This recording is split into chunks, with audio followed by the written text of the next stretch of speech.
नमस्कार, आप देख रहे हैं निष्पक्ष न्यूज। आपके साथ मैं हूं रवि ठाकुर। संसद के दोनों सदनों में आज भी विपक्षी दलों के जरिए उठाए गए किसी मुद्दे पर कोई चर्चा नहीं हो सकी। लोकसभा से राज्यसभा तक सत्ता पक्ष के सांसदों ने खुद ही हंगामा किया। यही नहीं, सत्ता पक्ष ने विपक्ष पर ही सदन नहीं चलने देने का आरोप भी जड़ दिया।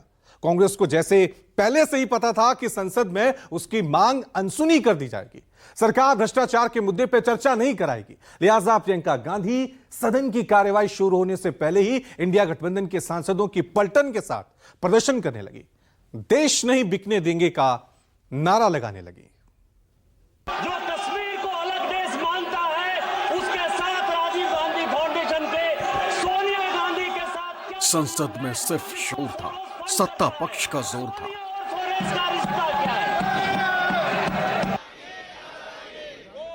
विपक्ष के मुद्दे हवा हो गए, सब परिसर में प्रदर्शन को मजबूर हो गए। बैनर पोस्टर के सहारे प्रतीकों की राजनीति परवान चढ़ी। प्रियंका गांधी भी नारे लगाने लगी। इंडिया गठबंधन की टोली एकजुट थी। कांग्रेस, आरजेडी से लेकर डीएमके तक सभी पार्टियां साथ थी। सिर्फ अखिलेश यादव और ममता बनर्जी की पार्टी को शायद कांग्रेस के मुद्दे से परेशानी थी, लेकिन बाकी दलों के सांसदों ने भी कांग्रेस के साथ ही भ्रष्टाचार की जांच की जिद ठानी थी।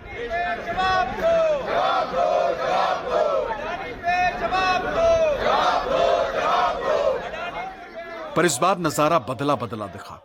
कांग्रेसियों की कॉपी करते हुए सत्ता पक्ष को भी प्रदर्शन का शौक चढ़ रहा। केंद्रीय मंत्री भी पोस्टर लहराने को बेताब हो उठे। We have demonstrated outside in regarding Adani and Modi's alliance and their understanding, but this is only for outside. We are not going to distract the house. Gandhi जवाब दें, जॉर्ज सोरोस से क्या संबंध है? यही तो मैं पूछ रहा हूं। जॉर्ज सोरोस वही है जिसने देश के खिलाफ, भारत के खिलाफ बिलियन का बिलियन डॉलर खर्च कर रहा है भारत को तोड़ने के लिए। इसीलिए सोनिया गांधी जी जवाब दें। मेरा चौथा सवाल सर, राजीव गांधी फाउंडेशन को परिसर में प्रदर्शन के बाद विपक्षी खेमा संसद में दाखिल तो हुआ, लेकिन उसका मकसद पूरा नहीं हुआ। लोकसभा में विपक्ष की आवाज पर पहरा लग गया। That way, minister during the zero hour.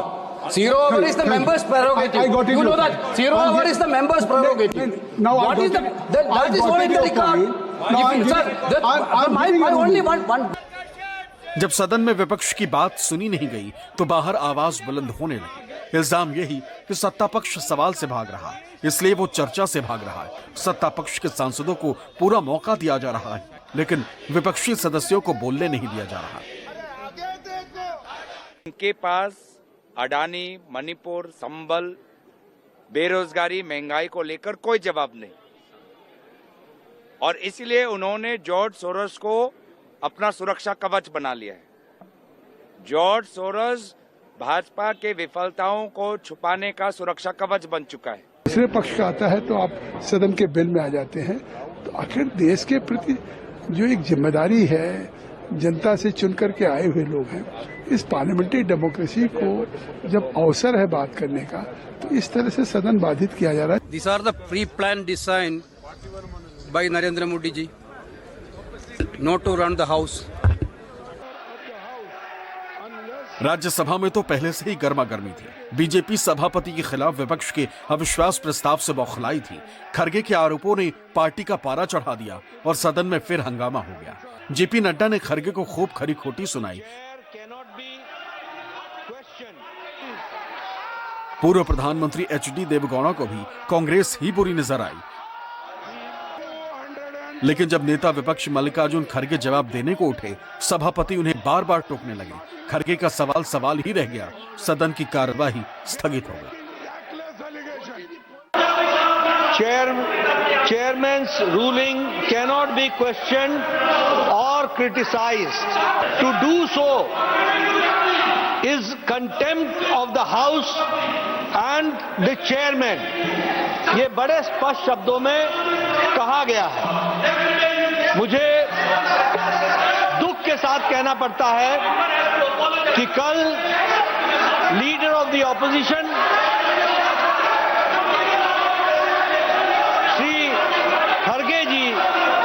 बहुत सीनियर लीडर हैं, वयोवृद्ध नेता हमारे जो बहुत ही तजुर्बेकार हैं, उन्होंने एक प्रेस कॉन्फ्रेंस करके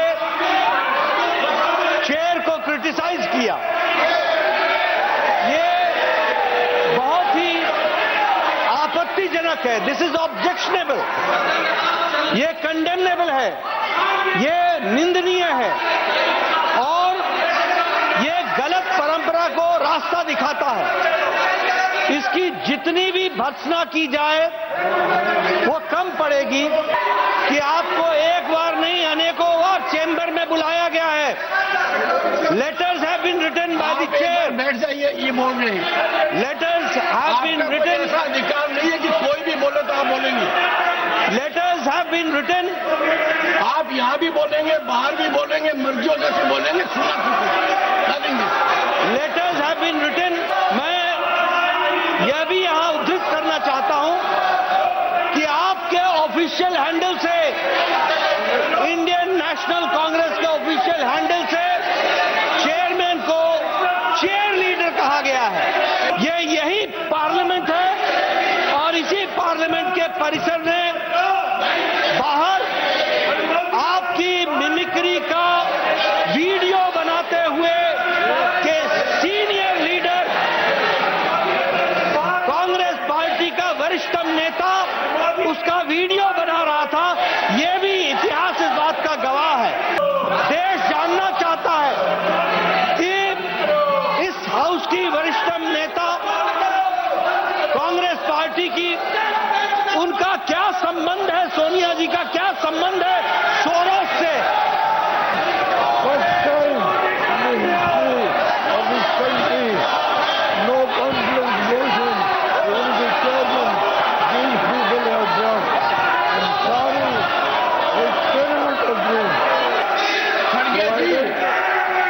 What is your point of order?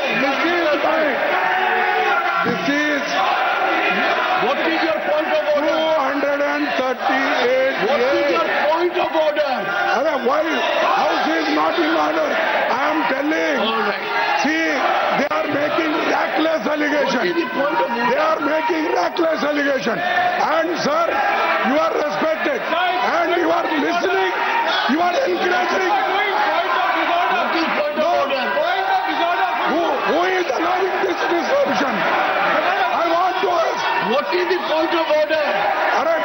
I raised 238 here. I have seen that rule. I know the rule. Sir, What is the point of order? सुनिए आप, What is the point of order? लोकतंत्र हमेशा दो पहियों I पर know. चलती है But what is the और एक पहिया है Who is the member? Opposition party Who is the member? और Who is the दूसरा है delegation? Ruling party. लेकिन आप What is the point of order? दोनों के लिए What is the point of umpire है, लेकिन आप अंपायरी छोड़ के अगर एक तरफा निर्णय लिए तो ये देश के लिए, डेमोक्रेसी के लिए बहुत बड़ा धोखा है। adjourned to meet at 11 a.m. on Friday, the 13th December 2024. Kharge को बोलने का मौका नहीं दिए जाने से आहत कांग्रेसियों ने एक बार फिर बीजेपी पर हमला बोला। कांग्रेस ने इसे नेता विपक्ष का अपमान बताया। सभापति पर पक्षपात का इल्जाम भी जड़ दिया, लेकिन सत्ता पक्ष ने कांग्रेस के इल्जामों को सिरे से खारिज कर दिया। सदन के नेता को बोलने दिया गया और जब नेता प्रतिपक्ष खड़े हुए जवाब देने के लिए, उनको बोलने नहीं दिया गया। हालांकि चेयरमैन साहब ने उनको संबोधित किया कि आप बोलिए, पर उनको बोलने नहीं दिया। और आज जो राज्यसभा स्थगित किया गया है 2 बजे तक, एक ही कारण है और वो कारण है नेता प्रतिपक्ष को बोलने नहीं दिया जा रहा। वह भी हाउस के अंदर नहीं, हाउस के बाहर इस तरीके का आरोप लगाना यह बहुत ही निंदा योग्य है। ये इसकी जितनी निंदा की जाए वो कम है। राज्यसभा में इससे पहले कांग्रेस सांसद रेणुका चौधरी ने इलाहाबाद हाईकोर्ट के जज जस्टिस शेखर यादव की टिप्पणी का मुद्दा उठाया। वहीं जज साहब जिन्होंने बहुसंख्यकों के हिसाब से देश चलाने वाला भाषण दिया था, वही जज साहब जिनके खिलाफ विपक्षी दलों ने महाअभियोग लगाने की तैयारी भी शुरू कर दी है, लेकिन सभापति ने नियमों की दुहाई दी और इस मुद्दे पर चर्चा कराने से इनकार कर दिया। Article 121 of the constitution places restrictions on discussion on the conduct of a judge in discharge of his duties except upon a motion praying for removal of the judge or such other persons whose conduct, in the opinion of the chairman, my opinion also counts. Therefore, Renuka ji, this can be discussed only on a substantive motion. दरअसल BJP की पूरी पलटन फिलहाल राज्यसभा के सभापति को अविश्वास प्रस्ताव से बचाने की तैयारी कर रही है। हालांकि सदन में सत्ता पक्ष बहुमत में है, लिहाजा इस अविश्वास प्रस्ताव के पास होने की उम्मीद कम ही है। लेकिन सत्ता पक्ष को यह भी मंजूर नहीं कि कोई सभापति के आचरण पर उंगली उठाए, उन पर पक्षपात का इल्जाम लगाए। वाइस प्रेसिडेंट ऑफ इंडिया एक संवैधानिक पोजीशन है, वह chairman of the house Rajya Sabha भी होते हैं।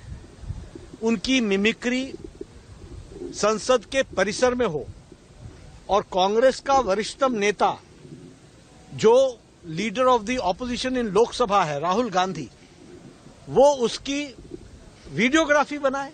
लोकतंत्र खतरे में है, उसकी आलोचना होनी चाहिए।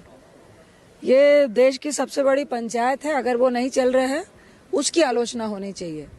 बहुत महत्वपूर्ण मुद्दों की चर्चा नहीं हो पा रही है, उसकी आलोचना होनी चाहिए। नेता विपक्ष ने अगर कोई बात कही है तो नेता विपक्ष ने सारे विपक्षी दलों को साथ में लेके सारी बात करके कोई बात कही होगी। इसलिए जो बात उन्होंने कही है उस बात को जो है पूरा विपक्ष मानेगा। संसदीय लोकतंत्र में सत्ता पक्ष और विपक्ष मिलकर के संसद को स्मूथ चलाते हैं, लेकिन पूरी दुनिया को देखिए, सत्ता पक्ष की बड़ी भूमिका होती है, होनी चाहिए। अब देखिए, हमें प्रतिरोध प्रतिदिन यहाँ करना पड़ता है क्योंकि सरकार हठधर्मिता नहीं त्याग रही है। संसदीय मंत्री श्री किरण रिजिजू के खिलाफ प्रिविलेज मोशन जमा किया है। हम समझते हैं कि किरण रिजिजू जो संसदीय मंत्री है, इनकी जिम्मेदारी है सदन चलाना, सही तरीके से सदन चलाना, लेकिन इस जिम्मेदारी को उल्लंघन करते हुए किरण रिजिजू लगातार विपक्ष को अपमानित कर रहे हैं। कोई मिनिस्टर